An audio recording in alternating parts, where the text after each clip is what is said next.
Au lendemain du match de championnat, la vie reprend son rythme normal. Les novices font le ménage et servent au restaurant qui appartient à la société.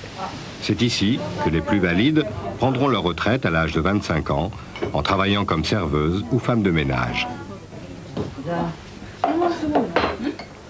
Après son match, Bull Nakano vient se détendre en famille avant de retrouver le cycle infernal des combats.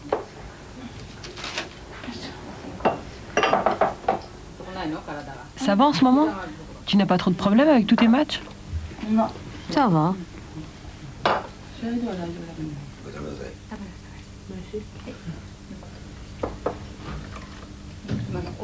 Qu'est-ce que tu t'es fait au front?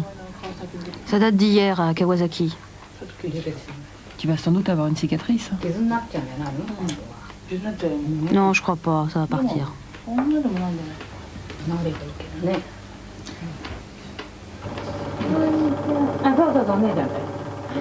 Le père projette un vieux film sur l'enfance de Bull. Souvenir d'une petite fille.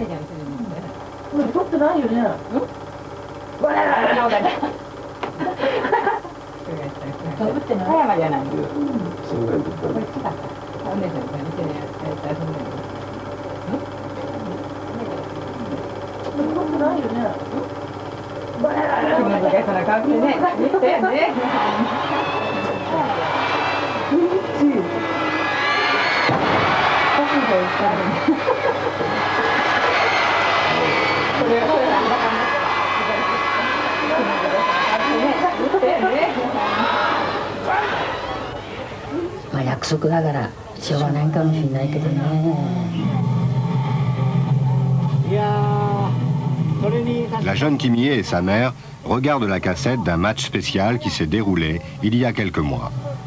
Les perdantes ont été tondues sur le ring. C'est la Reine Bleue qui donne ici le signal de la tonte. Aja Kong a une bonne raison de détester celle qui, à l'époque, lui a fait subir la pire des humiliations.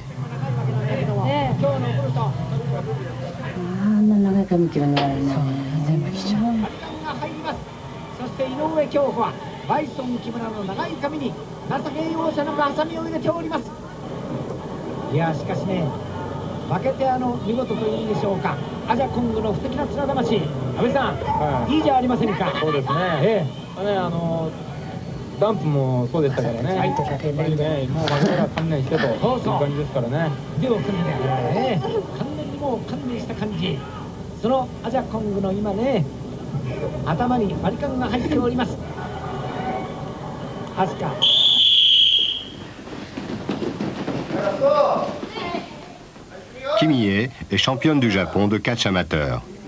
Dans la journée, c'est une employée modèle, identique à des millions de japonaises.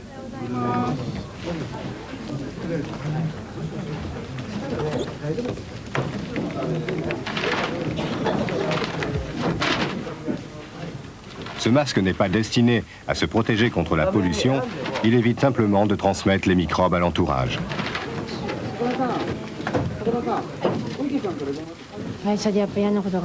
Au bureau, il y a toujours des problèmes. Si je fais une erreur, mes supérieurs me grondent, je me sens toujours stressée.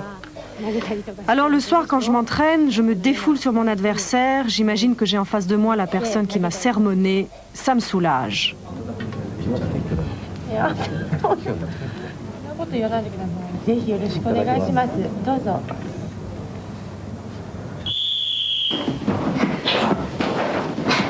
Le succès du catch professionnel a fait des émules chez les Japonaises. Les clubs amateurs se multiplient. Celui-ci est financé par l'entreprise Unimat, un des 3 grands sponsors du catch amateur au Japon. Objectif des Japonaises, battre les Françaises, actuellement championnes du monde de catch amateur. Avant tout, j'ai choisi le catch parce que c'est le seul sport qui me permet d'évacuer moi-même toute la force qui est en moi.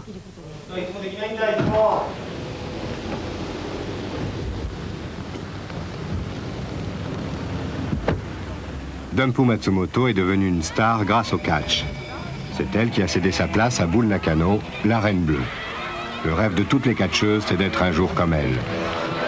Elle a quitté le catch en février 1988. Depuis, elle est devenue une star du show business.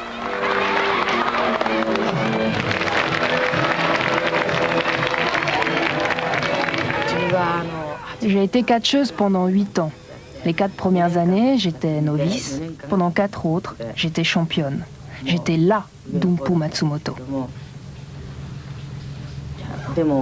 Pendant toute cette période, j'ai eu la vie dure.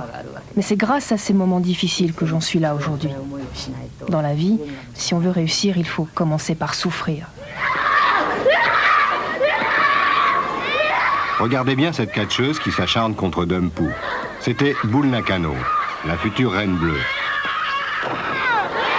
Elle manquait alors d'expérience. Personne, n'étant de taille à affronter seul Dumpu Matsumoto, on lui avait flanqué pour l'occasion 2 adversaires. Dumpu tenait à infliger une défaite à celle qui allait lui succéder. Elle est partie sur cette ultime victoire.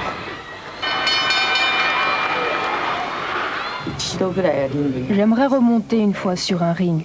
J'y ai déjà pensé. Mais ce serait à New York, au Madison Square. Certainement pas au Japon. Je ne veux plus avoir aucune relation avec le catch au Japon. Surtout pas avec les sociétés de catch japonaises. Comptez sur moi.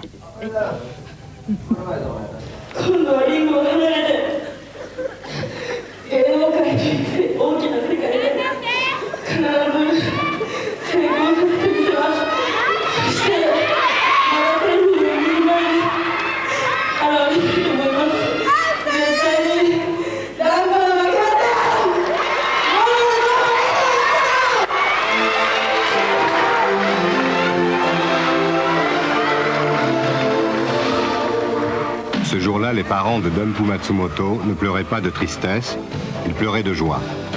Leur fille quittait le ring pour monter sur les planches et elle s'en sortait bien.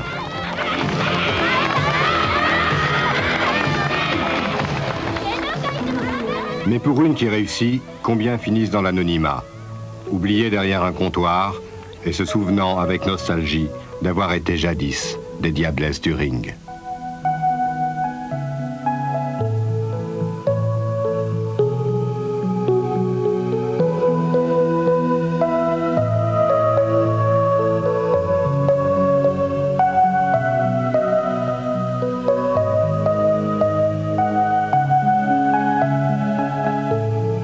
Comme les gens de cirque, les baladins, les saltimbanques, ces femmes qui donnent le meilleur d'elles-mêmes, qui prennent tous les risques, n'ont au fond qu'une seule ambition, tenir. Tenir le temps d'un match, le temps d'une carrière qui peut être très brève, tenir contre leurs peurs, contre leurs doutes, et si possible briller. Briller fugitivement comme ces étoiles filantes qui scintillent un instant, puis disparaissent sans laisser de traces. À très bientôt, bonsoir.